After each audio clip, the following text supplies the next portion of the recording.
Okay, well, good evening, everybody, and welcome to the Culinary Historians of Chicago. Um, and we have a wonderful program tonight. Some people who are talking about their lamb, and these two people are gentle as a lamb. And tonight we have some people who are wonderful, this wonderful couple. I met them in the spring when I attended the annual conference of the International Association of Culinary Professionals. This year it was held in Pittsburgh, and this couple, the Jamisons, were there signing books and talking about their lamb farm. They're renowned across the nation. They helped change the way America eats lamb. And I'll tell you a little bit about them. They have come out with a book about their life in lamb. It's called Coyotes in the Pasture and Wolves at the Door. And Kathy, I think you're going to show a link right to how to order the book if people are interested. And John is an English major and a writer, so he's a lamb farmer. It's a wonderful, poignant tale, and they talk about meeting Julia Child and Chuck Williams from Williams-Sonoma, who helped put their name on the map. But anyway, they are in Pennsylvania, and they have a wonderful farm, and they've been in business for they started about almost 40 years ago. Is that correct? Yeah, that's right. Yep. And they changed the way I told them that I used to hate lamb, and now I love lamb. I get my lamb from Jewel, which I don't know, it's not a prestige meat place, but the lamb I get is grass-fed. Just that's all they carry there is grass-fed lamb. So I wasn't doing it to be virtuous. And I suddenly started liking lamb when I started getting it from them. And I found out from the Jamisons that grass-fed lamb tastes wonderful, but the kind of lamb I had as a kid always tasted lamby and gamey or something. And it was not grass-fed, it was corn-fed. So it changed now I love lamb thanks to it being grass-fed, and that's all they raised was grass-fed lamb. They developed a thriving mail order business with their farm, and they first sold to home cooks. And Sukey is a wonderful cook, and she provided wonderful lamb recipes for them, and they helped start popularizing their lamb. And Chuck Williams of Williams-Sonoma helped put them on the map, and so did some wonderful top chefs in our country, in this country. They started ordering their lamb, and they'll talk about that. And in Chicago, people like Rick Bayless, Charlie Trotter, Grant Achatz were ordering their lamb, so not too shabby. And one of the top chefs in the country, Dan Barber, in New York's Blue Hill restaurant, said about them, when everyone was heading towards mass production and uniformity, they looked to the past, to the great traditions of peasant farming. The flavor of the lamb speaks for itself. So with that, I'm going to bring on the Jamisons. We will open this up to chat questions later. So if you have questions, feel free to put them in chat and we'll read them later. And I'm going to ask them some live questions at the end. I know one question I'm going to ask them, so be prepared. How do you, those sweet little lambs, how do you lead them to the slaughter, these gentle things, and not feel guilty? But you can talk about that later. I eat lamb. I said to a farmer once, I asked, how do you feel guilty? They would kill their pets, and then eat them. And they said, no, we don't feel guilty at all. I said, well, I always feel guilty. And when I eat meat. And so the woman said to me, she said, well, why do you eat it then? I said, because it tastes good. And then I walked away from the table because she got angry. Okay, with that note, please give us your lamb tale. That's a softball for us. With Jean-Louis Paladin, who was the chef who made us famous and was just a character, very charismatic and very funny. And he always said, a happy lamb is a tasty lamb. And it's true. It's true. If the animals are raised right and they're happy, and I can tell when they're happy, farmers can tell when animals are happy.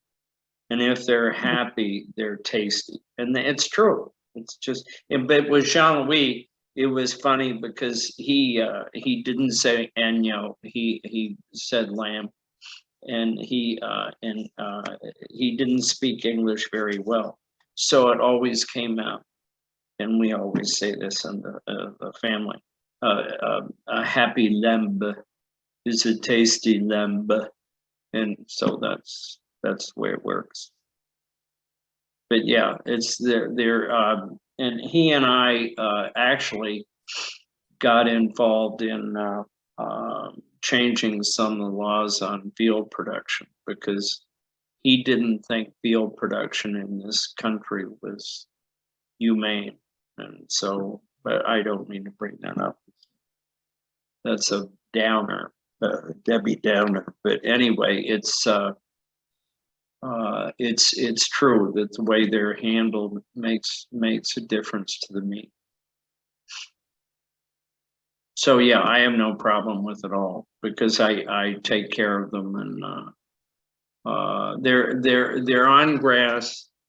They're free range in the true sense of the word. They're running on paddocks that are 3 to 5 acres, and then every 3 or 4 days they're moved to another paddock of 3 to 5 acres, and they have fresh grass. So every 3 days, 4 days, they have fresh food. It's great.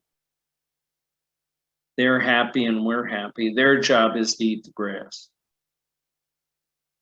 And yeah, it's wonderful.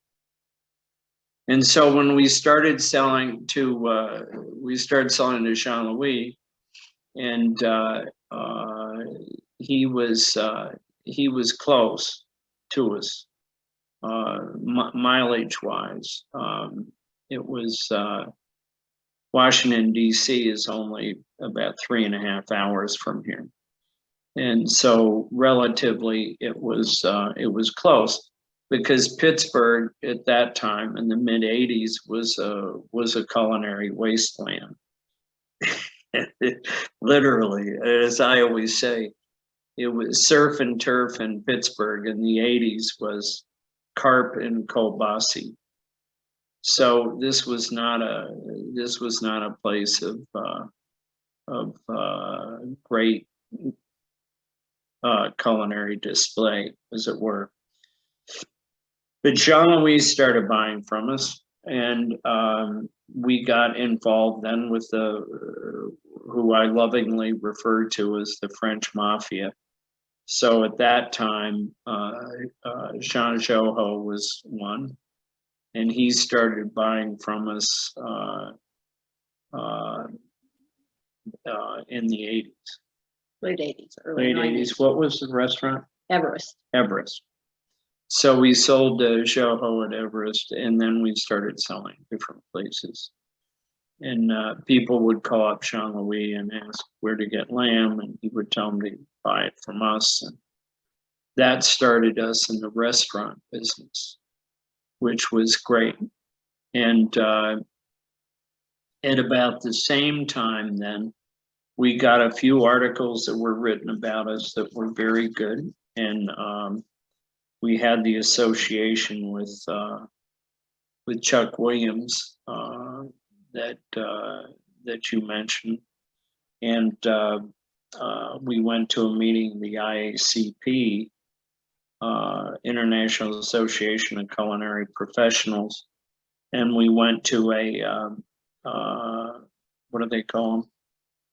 Well, it was breakfast, but networking. A network breakfast, yes. And so I go to sit down. And Was it San Francisco? It was in San Francisco. I go to sit down at a table, and there were 3 people, 4 people, 3 people at the table. 2 female chefs from California, Susan Goins, yeah, and then this very well dressed, mild mannered man was sitting by himself. And so I said, "Excuse me, may I sit down?" And he said, "No, that's fine, please do." And so we started talking, and I didn't catch his name. All I heard was Chuck, and I said, "Oh, well," so he said, "Well, now what do you do?"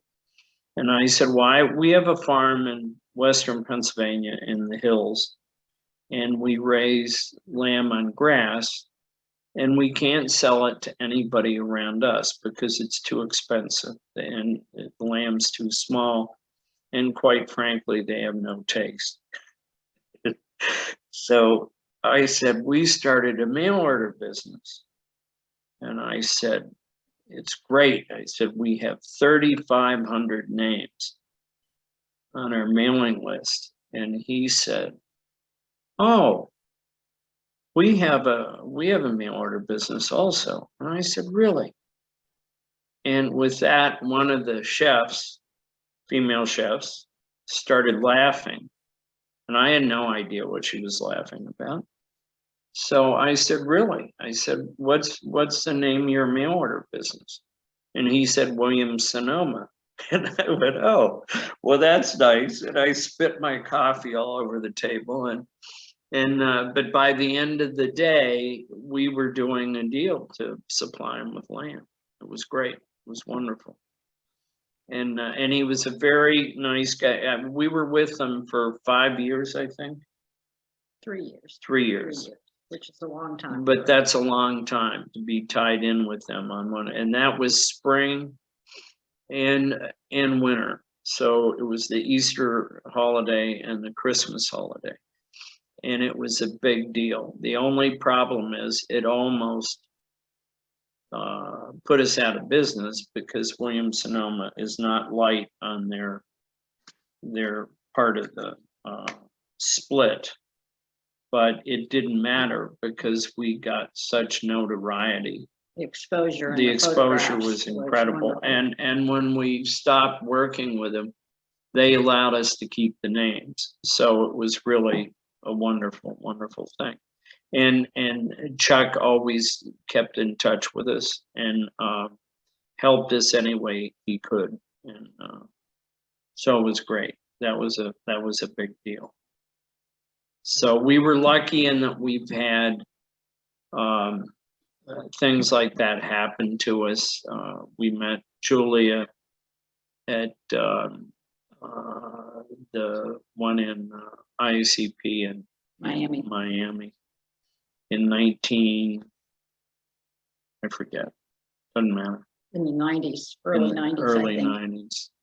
And she was just great. And we had an introduction to her because Sukey's mother had gone to the cooking school in France that she had with Sim Quebec and Nisberthel, is that right? I forget her name. Okay. So anyway, Sukey's mother had gone to that school. So she wrote Julia a letter and said, "Dear Julia, it was so wonderful to be at your cooking school last year. My daughter and her husband have started a sheep farm, and it's just the most wonderful. They have the most wonderful lamb." And Julia wrote her back very nicely and succinctly, the way a graduate of Smith would do. And so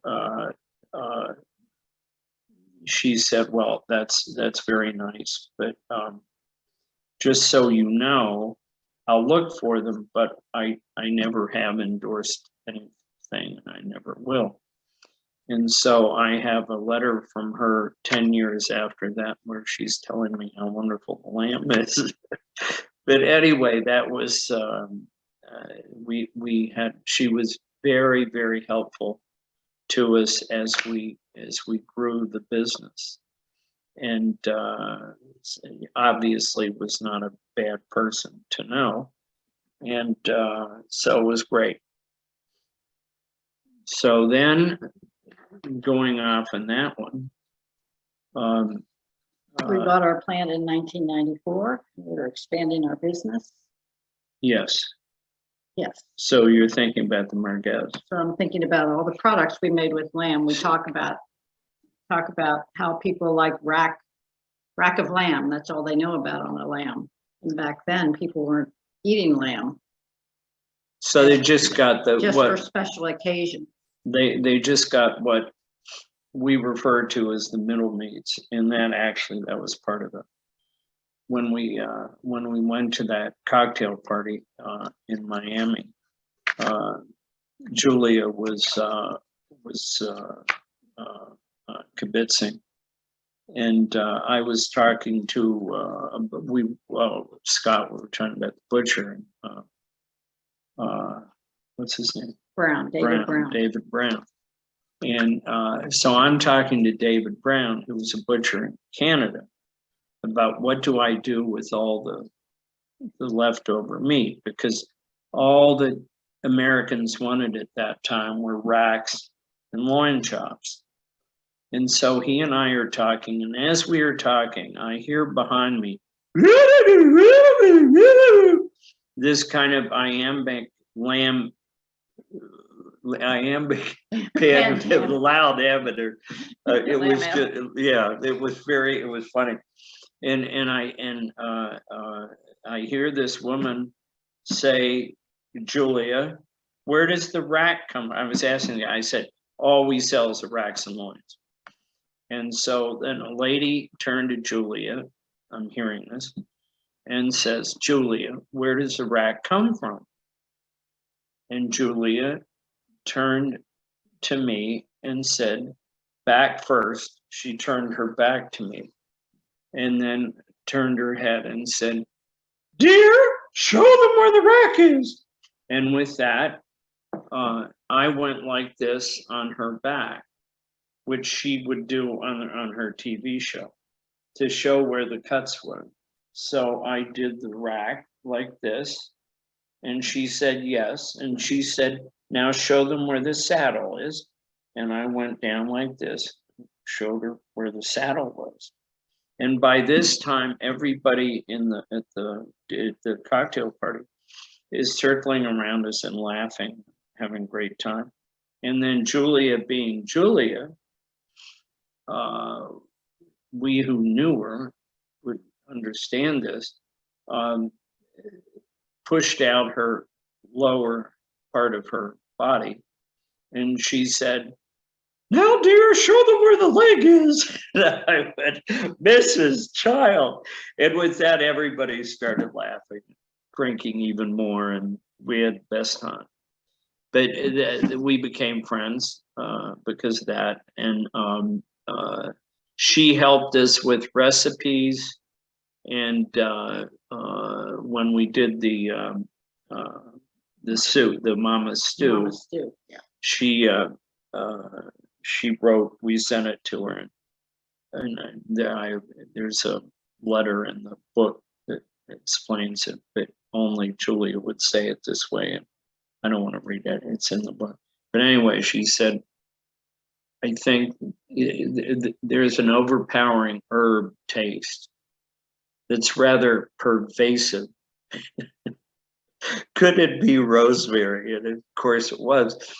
And but she helped us with doing things like that all the time. And she was very accessible and polite, and just, she was wonderful. And she loved us. So later on, what happened with Julia was we had started, we bought our own slaughter plant in '94. And in '96, the ICP was in, the International Association of Culinary Professionals was in Philadelphia. So it was the first year that we had been operating the plant and could send it to her, because we sent her lamb at Easter and her birthday in August. So anyway, we sent her like lamb, and so it got to her about a week before the ICP. So Sukey and I went up to her and said, well, Julie, how'd you like the lamb? She said, well, dear, it was very tasty, but rather tough. And so I went, oh my God. Of course, there were only about 100 people around. And so we had to figure out how to fix the problem. And we fixed it. We went to Penn State's meat lab and talked to Dr. Ed Mills and found out that what we had done was we chilled the animal down too quickly. So when a chef lets meat go to room temperature, this is basically the same thing. So the animal is 100 degrees or so when it's slaughtered. And then with these big fat Western animals, the beef, they put them into the cooler at 34 degrees because all Americans are afraid they're going to die if meat isn't where the USDA says it should be. So anyway, and that's fine with a side of beef that weighs 600 pounds. 600 pounds, or that's the whole thing. No, 300 to 400. 300 to pounds per 400 side. pounds per side, and it has this much fat, an inch of fat on the back.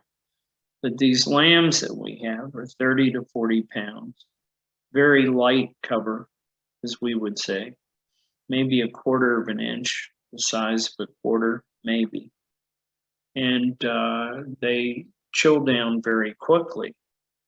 So if you put them in at 35 degrees, the muscles of the meat will contract, the muscles will contract, and the meat becomes tough.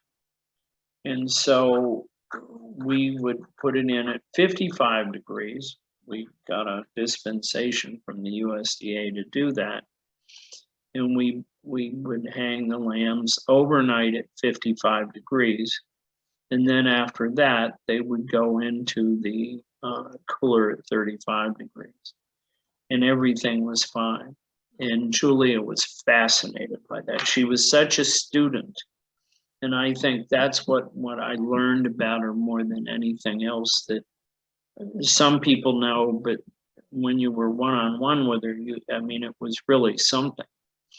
If somebody called her about tough meat, she would refer them to us, and I would explain this procedure. And it was wonderful, and it kept us very close also. And so she was truly something. So then, where are you? I should talk about this. So then, Well, we were talking about the fact that people didn't buy lamb on a daily basis. so we had to look for other things to do with it, right? Right. That's where you're going. So then, tying in Julie and her friends, so we were at there was an event in Philadelphia that was done in the spring. I think it was the spring, with cookbooks. It's called The Book and the Cook, or The Cook and the Book. I can't remember. But they would bring in, they would bring in people that were writing cookbooks to work with certain chefs, and then they would sell their books and everybody was happy. Well, so this was a big event for us, and we were starting to make sausage.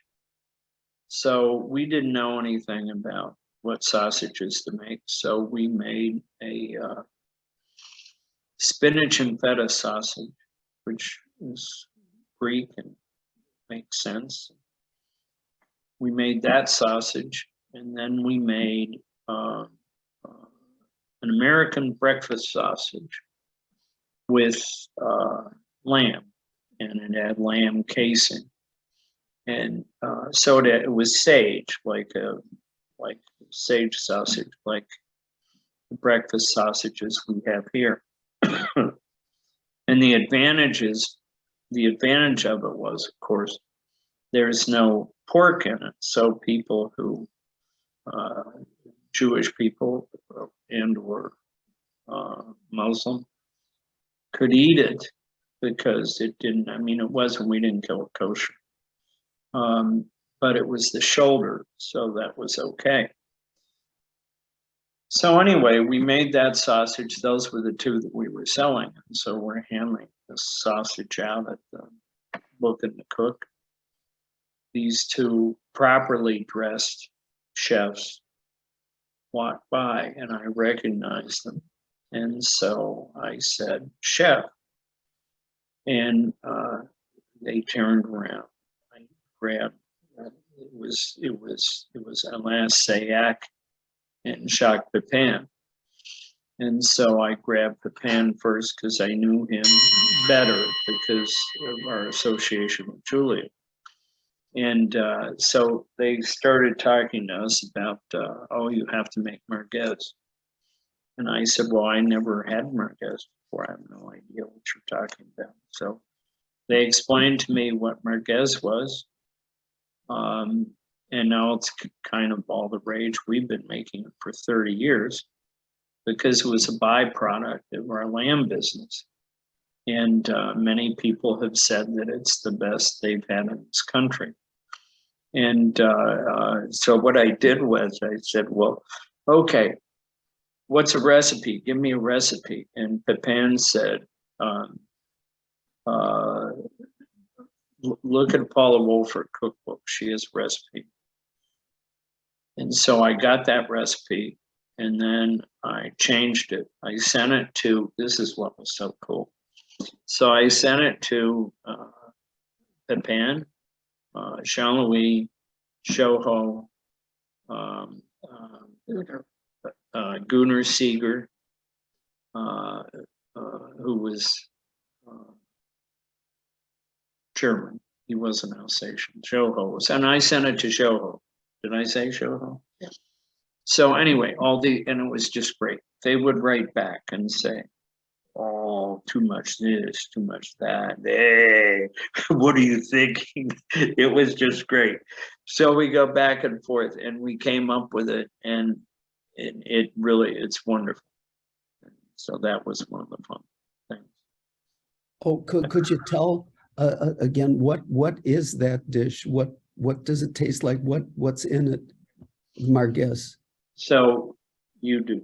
The Merguez sausage has paprika, pasilla, sumac, garlic, salt and pepper, coriander.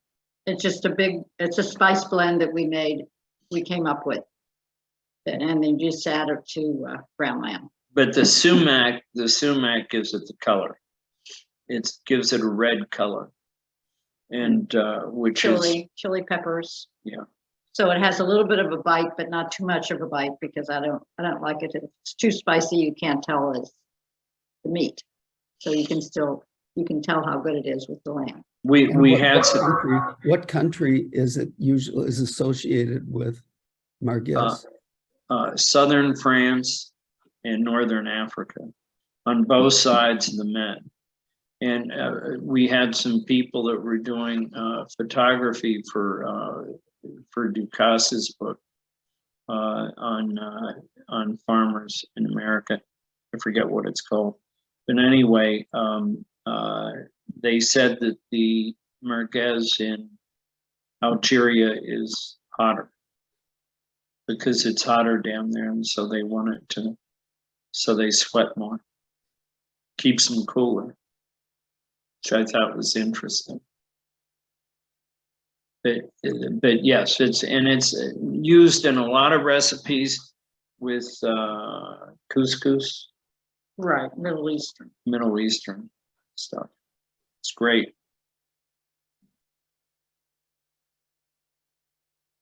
My favorite way of having it is I have it here on the grill, and I'll cook it black on the outside, and then but very rare in the middle, totally. And so what happens is the spices come out and they're hot.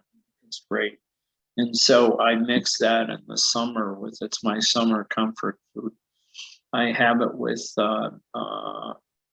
hummus and yogurt and cold lawnmower beer, meaning Coors, Rolling Rock. We don't have Rolling Light Rock. beer. Light beer.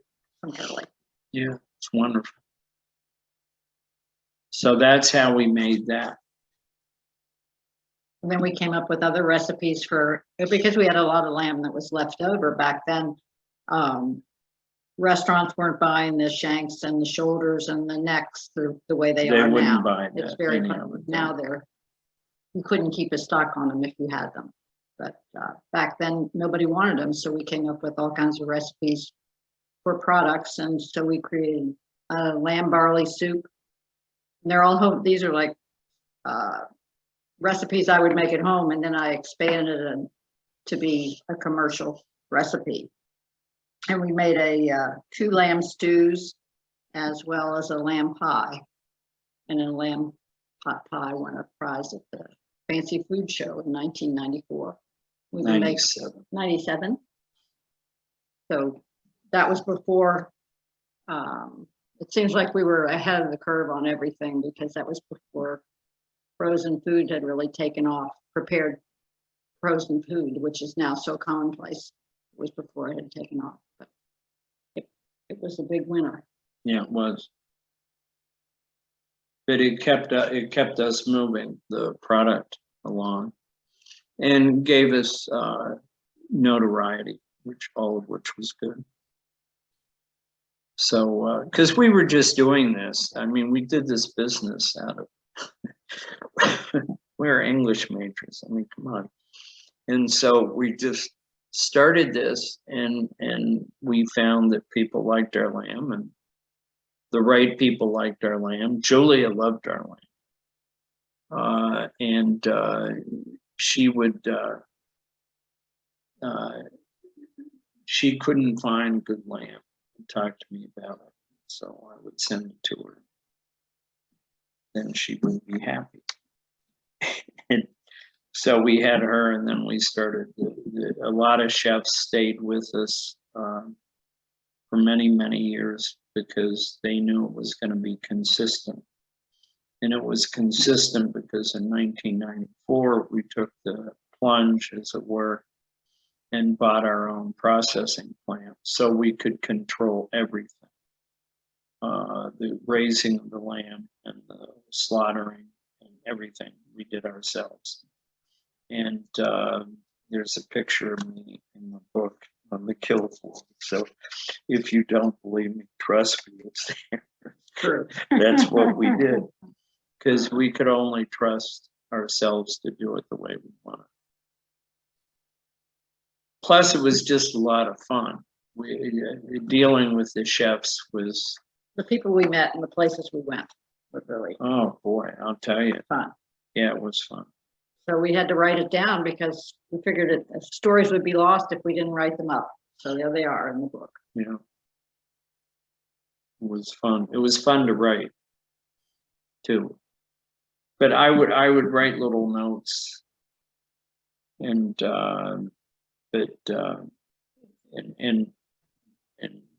I write a lot about Jean-Louis, because he was just so funny. And he wasn't real, I don't know if he really was trying to be or what, but he was just such a character that it was great. And he was I've never seen a chef, and people that talk about Jean-Louis, never seen a chef so driven. His daughter Bervin told me, forget the term that she used, but it was just, that's all he wanted to do, was to cook. That was it, period. And it was an amazing time to do this, because you had people like Jean-Louis, who was so passionate, and then everyone else who kind of followed him and worked with him. Eric repairs started working for him when he was 22. And, you know, it was just a bunch of great, we were all about the same age. Alice, Waters, John Louis, Sukey and I. And we were just all trying to talk to, so Norman Van Aken from Florida, he's a good friend. And he said, "Oh, you're writing a book?" And I said, "Yes." He said, "I'm writing one too." And he wrote a great book. And I said, "So Norman, why did you write your book?" And he said, "Because we were changing the world." And he was right, truly. He and Charlie Trotter were very close. And yeah, he is one of the good guys. It was the beginning of the farm to table, what they call farm to table revolution. That's really started back in the 80s, and it's been moving along. And so now everybody's into everything local, which is great. Yeah. So then where do you have more notes? Yes, you do. I could talk all day. Yeah, I don't know So where you point want me in the right direction. you can go. Well, what we're doing today, we could talk about what we're doing today. Yeah, well, so we have a lot of people interested in what we're doing. I don't know if the same passion. There is passion. I say this, and I think people take it the wrong way. When we started, it was so much fun because this was all new to everyone. So with our lamb, for instance, we didn't know what to do with the lamb. We knew it was different. And we tried selling to fancy food stores, expensive food stores, but we found that they weren't really, they were happy to buy it if it wasn't too expensive. They wanted to make their markup. So it was never a relationship that worked very well for us. We found that if we dealt directly with the chefs, with the best chefs we could find, or they would find us in many cases. At first we were hunting them, then they started hunting us with the risk of being immodest. And it was wonderful. And so they would put the name of our restaurant on the menu and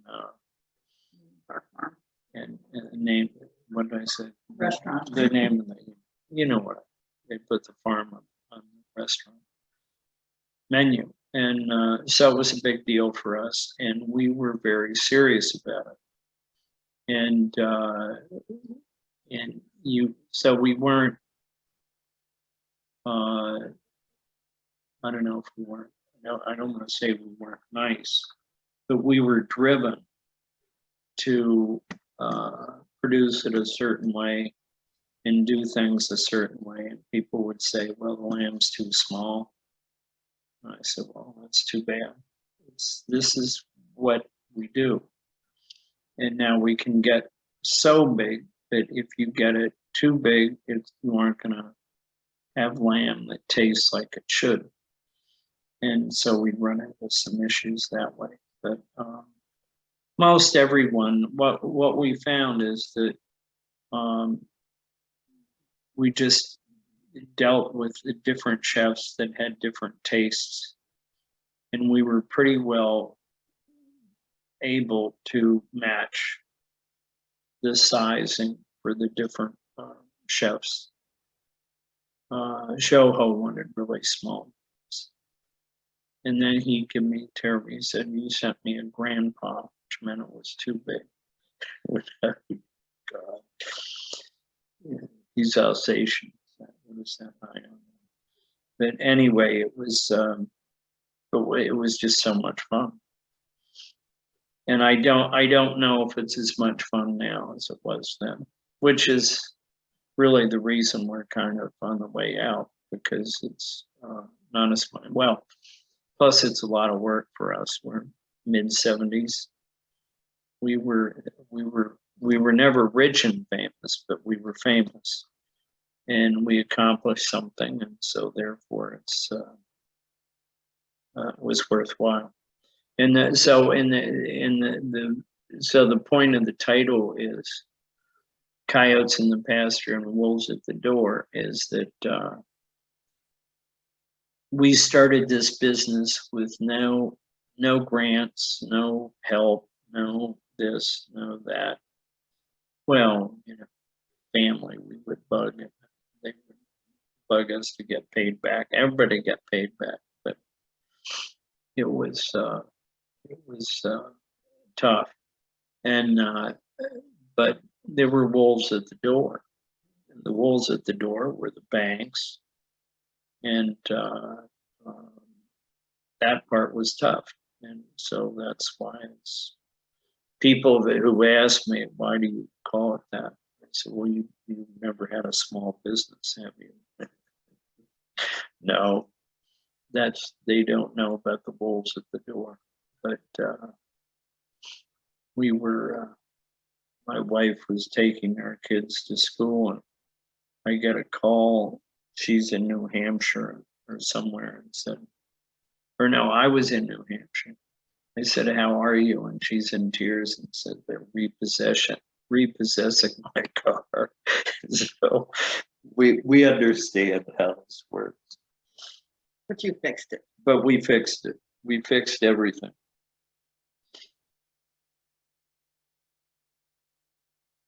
So what time is it? Is there anything? Yeah, what do we? Do you have any questions for us, or you have anything you want us to cover that we haven't covered? I'll talk to you about that now, and then we can take the chat questions. Possibly you have a question. Pardon me? You have a question. Oh yeah, I have several. And I'll do this live, and then the rest will be the chat questions from the audience. You folks, I mean, the first part is, well, what were you doing? You were English majors, and could you tell how it sounds like you almost accidentally became farmers? About you found this beautiful house, and you wanted to buy it, right? But you couldn't buy it from the guy who owned it because he wanted you to buy all the land with it, right? That's how many correct. acres? So can you talk about that? I mean, because it's not like you wanted to be farmers your whole life. You just fell in love with this beautiful, beautiful Pennsylvania acreage in this gorgeous countryside. So could you tell how you stumbled onto this this farm? Yeah, I was in the coal business, COAL. My family had been in the coal business in Western Pennsylvania for years. We lived in Kansas City after college, and we lived in the city, or in a suburb.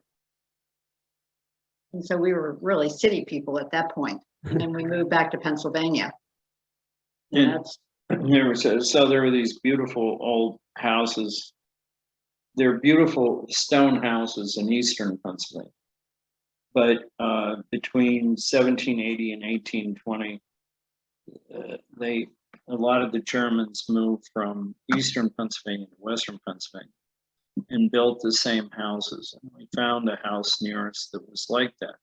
And we wanted to restore it. We had absolutely no interest in farming. And the guy would only sell it if we bought the acreage. So he had a friend of his farm it, and then I got interested in the farming. And at the same time, without going too far off, because of the coal business, I was seeing the increase in grain prices that had to do with petrochemicals, price of coal. All these things are connected. And so it seemed to me that grass production for livestock made more sense than anything else. So I got interested in it, got involved in a program of the Pennsylvania Department of Agriculture and the United States Department of Agriculture called Project Grass. And we were working on developing grass production. And where we live is like, and I say this and people laugh at it, but trust me, it's true. And is that where we live is the Napa Valley for sheep. And it's because the grass here is so good. And we have 40 to 50 inches of rain a year, all at the right time. I mean, it's just like magic. And so you can raise these animals on grass. The meat is cleaner. The animal is healthier. You have muscling because of the meat, because the animals are running up and down the hill. And it's just great. So I got fascinated with that. That was really what started me into kind of doing it. And then Sukey, it is weird. So Sukey raised the first sheep for a project for the kids, 4-H project. But she is one to say, are you going to say it or I'm going to say it? We approach farming through food. So Jean-Louis would say later on, I mean, we had no idea when we started. If somebody would have told me I was selling to some crazy French chef, the guy was nuts. But he was so passionate. He'd say, oh, try this, try that. Raise him on this, raise him on that. And we did that, and he was right. So, because it was his concept was, which nobody thought about. Trust me, in Western Pennsylvania in 1985, no one knew what terroir was, but we have it here. And he and I, his favorite lamb in France is from Sisteron in the lower Alps, and the elevation at Sisteron is very similar to our elevation. And he and I always talked about the fact that that had to be why he liked it so much. And it was similar. The taste was similar, and it changes with the season. So early on, there's a lot of garlics first thing, and then we'll have anise, wild anise, and then right now we have, you can't see it earlier, maybe you could have, but anyway, Queen Anne's lace, which is wild carrot, and that sweetens it, like carrot sweetens anything. So it was fascinating. Did I answer anything, or did I ramble? I don't even know. That's how that's how you got started in the grass. I started the 4-H projects for the kids, and I did cooking and catering, and we would use our lamb, have it butchered and use our lamb, and people really liked it, and that was really the basis for us getting started. So it was just like one thing happened and the next thing happened, and it was just like building blocks, and it just happened. And we just followed along the path that was amazing. That led us to where we were.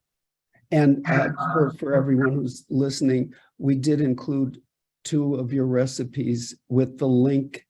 There are links to your recipes in our program notice. So if anybody wants to try the recipes, by all means, click on the links that are on your notice. And also buy the book if you want to. The book, I told John that when I was reading through the book, I asked him, did you write this or did you hire somebody? It's so well written. And he said he wrote it. I was surprised. And then I wasn't so surprised when he said he was an English major. It's so beautifully written. And thank you. The description about Julia Child, the narration and the description and the scene, I thought this guy's a writer. And I just want to say something briefly about Julia Child. I was exposed to her over a number of years at these conferences and at different meetings.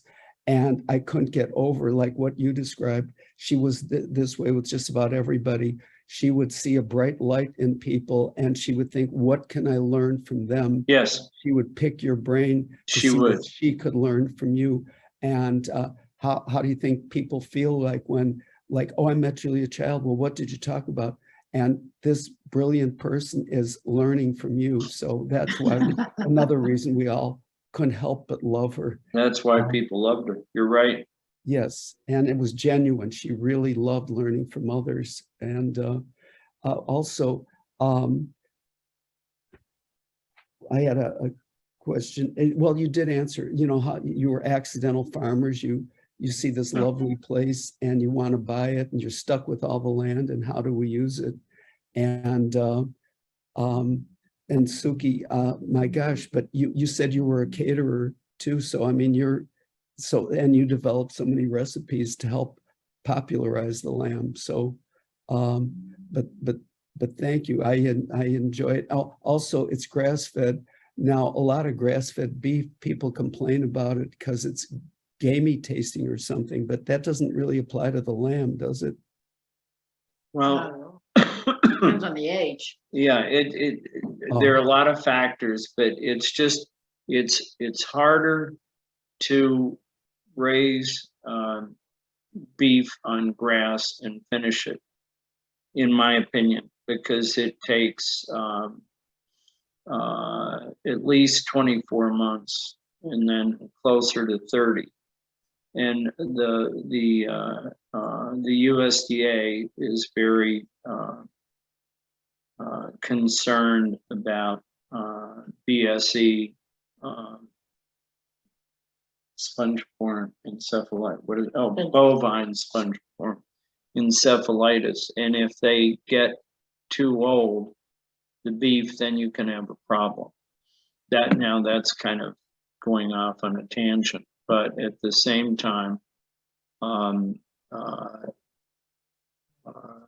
it's a bigger animal, and even when they're fed grain, it takes 18 months to finish them. So if they're on grass, it's going to be closer to 24 minimum to 30, and it's just, I don't know. To me, the reason, one of the reasons lamb's so good and goat as ruminants is that they finish quickly. So in other words, our lamb is 6 or 8 months old when we slaughter. Versus lamb from a feedlot, which is up to a year old, usually. So they run them through a course of grains and everything else in the feedlot. And it's an older animal and it's butchered. Yeah. And that makes a difference. So we always say it's the age and what they're fed that makes it so good. And how they're slaughtered. Yeah, everything, all of the above. And my final question, yes, before we turn it over to the chat questions, is there any truth to the expression "gentle as a lamb"? What do you have to say about that? I don't know lambs except when I eat them, but why is that expression "gentle as a lamb" come in? And does that even make it? Well, you explained you don't mind killing them, slaughtering them, but I was just thinking these sweet lambs, gentle lambs. How do you slaughter them? But you explained that because they're happy, and then they're happy. They're happy. They and make they're so cute when they're little. They're so cute. But then they grow up but they have amazing flocking instinct. I just think that's fascinating. I think that's the gentle part that you don't think about, that they're very easy if you understand them. They have a behavior that's very easy it's easy to move them. It's easy to gather them. Tell them the joke about because they all flock together. Oh yes, when I'm talking with people at one of our dinners, we're doing dinner Saturday night. You should come. How much is it? The dinner, $110. Yeah, with you bring your own wine and eat our lamb, and we have a great time, and I tell stories. But anyway, so people come in and I'm telling them about the rams and the ewes. And I said, here's how you tell the difference between a ram and a ewe. Ram is a male, ewe is a female. And they said, how is that, John? I said, well, did you ever hear about the ram that fell off a cliff trying to make a ewe turn? Huh? You laughed. I got you to laugh. Well, and again, we'll turn this over to questions now. And as the shepherd said, let's get the flock out of here. There you go. Yes. I like that. Good. A good follow-up. Yeah, and I guess it's acceptable to say not too many people canceled their viewing right now because of what I just said.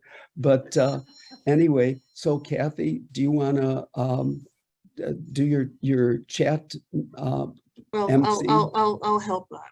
So one thing that didn't get discussed was the wool. So somebody said, did you make use of the wool by shearing the sheep? The wool. The wool. We do. We shear the sheep, the ewes, the mothers. We shear them mothers once a year because it's healthy for them. The wool itself, we don't do anything with it because it's not worth it. There's no market. There's no market for the wool because they're outside lambs with very short wool that's full of burrs and all kinds of things from being out in the grass. Because the sheep are a wool type, not a wool type sheep. They're a meat breed, not a wool breed. And that's a difference between two different kinds of breeds of sheep. If you have a wool breed, they have long flowing wool, and you wouldn't run them out in pastures where you're going to get burrs and all kinds of bad things in them because you have to save that wool. And that wool is luscious Valuable. and precious and valuable, but our wool is not. Oh, so I want to add to that, so you don't want to pull your wool over anybody's eyes then? That's exactly right. This is good. He and I, we can start a show. Yeah, really. Okay, lamb chop. Yes, dear. You know what? That's actually something I had never knew. I didn't realize there's the meat lamb breeds and then there's the wool breeds. Yeah. Yes, there are. And when you brought that up about grass-fed beef, there are certain species, breeds. Breeds. There are breeds of beef that work better for grass production than others. Angus is short, chunky beef that people know of, and Devon, they're English breeds like that do very well on grass, but the tall ones, no. Are there other byproducts from sheep other than meat or the wool? Wool, Milk. They're dairy sheep and sheep cheese. Sheep's cheese. Sheep cheese is delicious. Roquefort is sheep's cheese. Oh, And that's another factor we didn't talk about is how in other countries lamb is their first choice in other countries, a lot of places, but not in America. So like in France, all the lamb is younger because they're pulling the same. They use the ewes for milk. They use the ewes for milk, so they pull the lambs off to milk the ewes. And so this would be, as I said, Roquefort, Pecorino Romano, different fetas are sheep's cheese. interesting. So yes, sheep have lots of products available. Now, do you raise any of your sheep for halal? That's a method of That's for the Yeah, right. the Muslim version of kosher. right. Right, It's- you Get have to anybody have upset with that statement? You have to have a certain Well, procedure yeah. of slaughter. That's how true. you do it. Yeah, at our plant, we had somebody who was interested in doing it at our plant, so I got us approved to do halal, but it's no big deal. You go through the same practices, except then somebody has to come in and bless it, and that's that. And then it's slaughtered. Yeah, because I once talked to, this was a goat farmer, but he preferred like the halal market over the kosher market, because with the kosher, he said all you have to do is make a small mistake and it's no longer kosher, whereas with halal it can still probably get processed. But he made another comment that I thought was very amusing. Now, like I said, he's doing goats, you're doing sheep. He did do cattle. And I said, so why did you stop doing cattle? And he said, well, you know, when a sheep steps on your foot, you shove it over. But when a cow steps on your foot, you're going to the hospital. That's right. That was Sukey. That was why when we started, Sukey said, we aren't doing cattle. They break things. They're big and dumb and break things, including people. Yeah. And also they leave cow pies all over the place. They do leave cow pies all over the place. Yes. Everything's bigger about a cow. For sure. Yes. Yeah. Everything's bigger. Now, I'm going to bring it up anyway, but you know, back in the early 70s, I lived with my grandmother, and there was lamb in the spring, but for the rest of the year, whenever we had, let's say, a product from a sheep, it was mutton, which, as much as I loved her cooking, mutton wasn't up there. But it's very difficult now to find mutton. Well, it is, because Americans just won't accept. There's no market for it. If it's good, if it's raised right, and you know what you're doing, raising it, it can be wonderful. Do you think mutton tastes a lot like goat?